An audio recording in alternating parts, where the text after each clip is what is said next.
கட்சிக்காரங்க இயக்கத்துக்கு தலைவரானதுனால தலைவர்னு கூப்பிடுறாங்க. முதலமைச்சர் பொறுப்பில் இருக்கிறதுனால முதல்வர்னு அழைக்கிறாங்க. இப்ப இருக்கிற இளைய தலைமுறை என்ன அப்பான்னு அழைக்கிறத கேட்கிறப்பவே ரொம்ப ஆனந்தமா இருக்கு. காலப்போக்கில மற்ற பொறுப்புல எல்லாம் வேற யாராவது வருவாங்க. ஆனா இந்த அப்பா என்ற உறவு மாறாது. அந்த சொல் என்னுடைய பொறுப்புகளை இன்னும் கூட்டி இருக்குன்னு சொல்லுவேன். நான் இன்னும் தமிழ்நாட்டுக்கு செய்ய வேண்டிய கடமைகள் நிறைய இருக்குன்னு எனக்கு யாரடா அப்பான்னு சொல்லுவாங்க. மானங்கட்டத்தனமாகுது. பிறந்த குழந்தை பெண் குழந்தையா இருந்தா பிறந்த குழந்தையில இருந்து மூதாட்டி வரைக்கும் எல்லாருமே அம்மான்னு சொல்லுவோம். இது கலாச்சாரம். யாரை பார்த்தாலும் தெரிஞ்சவங்க தெரியாதவங்களா இருந்தா என்னம்மா வந்தீங்களாம்மா சாப்பிட்டீங்களா எல்லாருமே கேட்போம். அம்மா என்ற வார்த்தை எல்லாரையும் கேட்போம். தாய்மார்கள் எல்லாருமே கட்டின மனைவியை தேர இன்னும் கட்டா சில பேர் மனைவி கூட அம்மான்னு தான் கூப்பிடுவாங்க. அம்மான்னு தான் கூப்பிடுவோம். அதை பார்த்து எதையோ ஒன்று பூசிக்கிச்ச அத மாதிரி என்ன அப்பான்னு கூப்பிடுறாங்க. அப்புறம் ஏதாவது சொன்னா யாரா நீ அப்பாவா? யாருக்கு யார அப்பா? ஈனமான சூடு சொரணம் இல்ல, சூடு சொரணம் இல்ல, அப்பான்னு கூப்பிடுறாங்க. எல்லாம் அம்மாவை பார்த்தா எல்லாம் அம்மா அம்மான்னு கூப்பிடுறதால இவர் அப்பான்னு கூப்பிடுறாங்களாம். அதை நீ சொல்லக்கூடாது, நீ சொல்லக்கூடாது. மக்கள் சொல்லணும், மக்கள் சொல்லணும். அப்ப கூட அப்பான்னு எந்த உதவியும் சொல்ல மாட்டான்.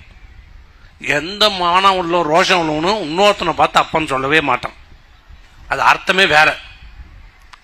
இது அர்த்தமே வேற. சொன்னா எனக்கு ஒரு கேஸ் போடுவான். இப்ப நீ போட்டுக்கோ. யாரடா அப்பான்னு சொல்லுவாங்க. மானங்கட்டத்தனமாகுது.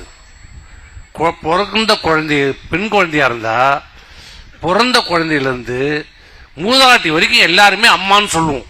இது கலாச்சாரம். யாரை பார்த்தாலும் தெரிஞ்சவங்க தெரியாதவங்களா இருந்தா என்னம்மா வந்தீங்களாம்மா சாப்பிட்டீங்களா எல்லாருமே கேட்போம். அம்மா என்ற வார்த்தை எல்லாரையும் கேட்போம். தாய்மார்கள் எல்லாருமே கட்டின மனைவியை தேர இன்னும் கட்டா சில பேர் மனைவி கூட அம்மான்னு தான் கூப்பிடுவாங்க. அம்மான்னு தான் கூப்பிடுவோம். அதை பார்த்து எதையோ ஒன்று பூசிக்கிச்ச அத மாதிரி என்ன அப்பான்னு கூப்பிடுறாங்க. அப்புறம் ஏதாவது சொன்னா யாரா நீ அப்பாவா? யாருக்கு யார அப்பா? ஈனமான சூடு சொரணம் இல்ல, சூடு சொரணம் இல்ல, அப்பான்னு கூப்பிடுறாங்க. எல்லாம் அம்மாவை பார்த்தா எல்லாம் அம்மா அம்மான்னு கூப்பிடுறதால இவர் அப்பான்னு கூப்பிடுறாங்களாம்.